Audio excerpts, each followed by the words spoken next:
कुछ शास्त्रीय सदुपदेश है। इहलोक और परलोक में हमें किस प्रकार सुख प्राप्त होगा, शास्त्रीय क्या व्यवस्था है, क्या विधान है, उस पर विचार करेंगे। इस विषय में हमें यह जानना चाहिए कि वेद पुराण आदि शास्त्रों में धर्म के जिस लक्षण का प्रतिपादन किया गया है उसके आचरण से और 10 प्रकार के पापों के त्याग से ही हमें इसलोक और परलोक में सुख की प्राप्ति हो सकती है। वेद पुराणादि शास्त्रेषु यादृशं धर्मस्य लक्षणं प्रतिपादितं तथा विधस्य स्वीकरणात् दशविध पापत्यागाच्चोभयलोके सुखम। धर्म की रक्षा करने से धर्म भी हमारी रक्षा करता है, इसलिए धर्म की रक्षा करना अनिवार्य है। उसका हनन हमें नहीं करना चाहिए। यदि धर्म का नाश हम स्वयं से करते हैं तो धर्म भी हमारा नाश कर देता है। ऐसा भगवान मनु का वचन है, आप सब जानते हैं। तो कहा, धर्म एव हतो हन्ति धर्मो रक्षति रक्षितः तस्माद् धर्मो न हन्तव्यो मानुधर्मो हतो वधीत् इति मनुः। तत्र गृहस्थ धर्माः, गृहस्थों के लिए क्या क्या धर्म कहे हैं तो उस पर शास्त्र का कथन है। अहिंसा सत्यवचनो सर्वभूतानुकंपनम शमोदानं यथाशक्तिर्गार्हस्थ्यो धर्म उच्यते इति नारदः। अहिंसा, अहिंसा इस पद से जो वेद बोधित अहिंसा है उसी का ग्रहण करना चाहिए।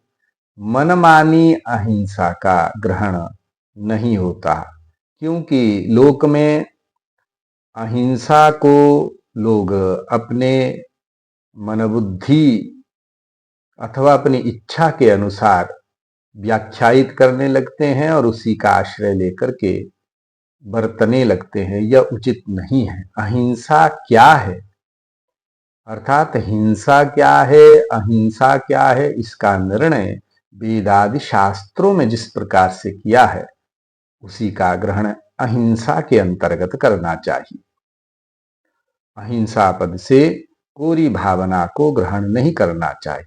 सत्य वचनम सर्वभूतानुकंपनम, सत्य वचन वेदादि शास्त्रों में जिस प्रकार से कहा कि सत्यम ब्रूयात, सत्य वचन कहना है। सर्वभूतानुकंपनम, सभी प्रकार के प्राणियों के प्रति अनुकंपा का भाव रखना है, उन पर अनुकंपा करनी। शमोदानम यथाशक्तिर्गार्हस्थ्यो धर्म उच्यते। शम, इंद्रियों का शमन करना। दानम, दान देना, सुपात्र को दान देना। विषयोपभोग में अधिक रति ना करना।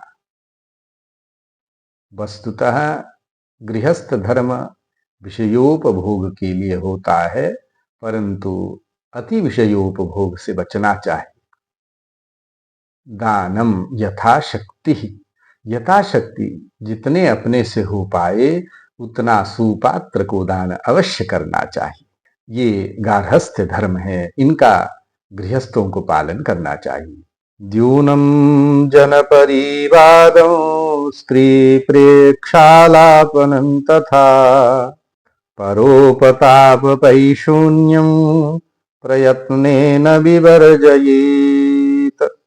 संध्या स्नानरतो नित्यं ब्रह्मयज्ञपरायणः अनुसूयः शुचिर्दान्तो गृहस्थः संप्रवर्तते इति औशनः। द्यूत, जुआ इत्यादि नहीं खेलना चाहिए। जन परिवादम, किसी भी प्रकार के जन परिवाद में संलग्न नहीं होना चाहिए। स्त्री प्रेक्षालापन तथा पर स्त्री की इच्छा व देखना अथवा उनसे वार्तालाप निषिद्ध है।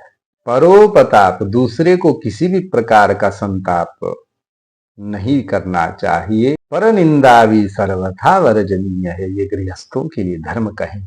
संध्या स्नान रतो नित्यम, गृहस्थ को 6 कर्म प्रतिदिन कहे हैं, उनमें से स्नान संध्या भी धर्म के अंतर्गत आती हैं। इसलिए विधिवत स्नान करना, संध्योपासना करना,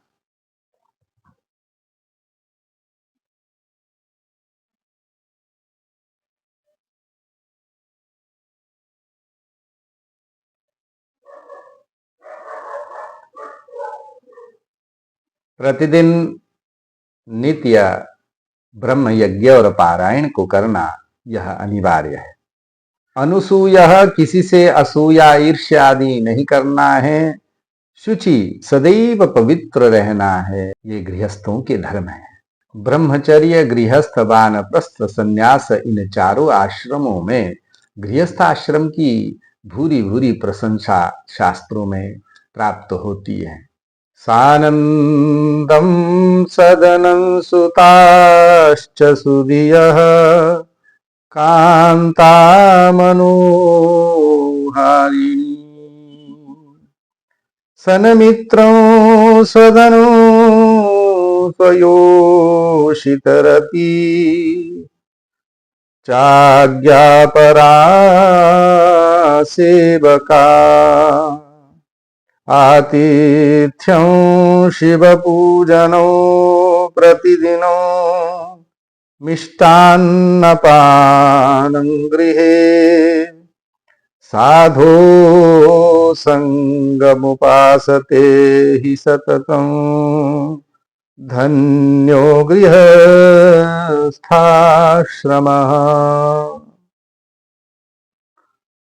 सुभाषित में इस विषय को कहा, उसका गृहस्थ धर्म धन्य है, जिसका सदन, जिसका घर सदैव आनंद से परिपूर्ण रहता है और जिनके संततियां बुद्धि युक्त हैं। कांता मनोहारिणी, जिसकी पत्नी शास्त्रीय अपने धर्म पालन से सबके चित्त को हरण करती हो। अच्छे मित्र हों, अपने द्वारा न्याय मार्ग से अर्जित किया हुआ धन हो और अपनी ही स्त्री में रति हो, और सेवक आज्ञा का पालन करने वाले हों, जहां अभ्यागत अतिथियों का सत्कार होता हो, नित्य प्रति भगवान शिव का पूजन होता हो, मधुरन्न पान जहां घर में प्राप्त हो रहा हो, साधु सज्जनों की जहां संगति प्राप्त हो रही हो, ऐसा वो गृहस्थ आश्रम जो है अत्यंत धन्य है। इस प्रकार अपने कहे हुए शास्त्रोक्त धर्म का आचरण करने से इस लोक और परलोक में सुख की प्राप्ति होती है।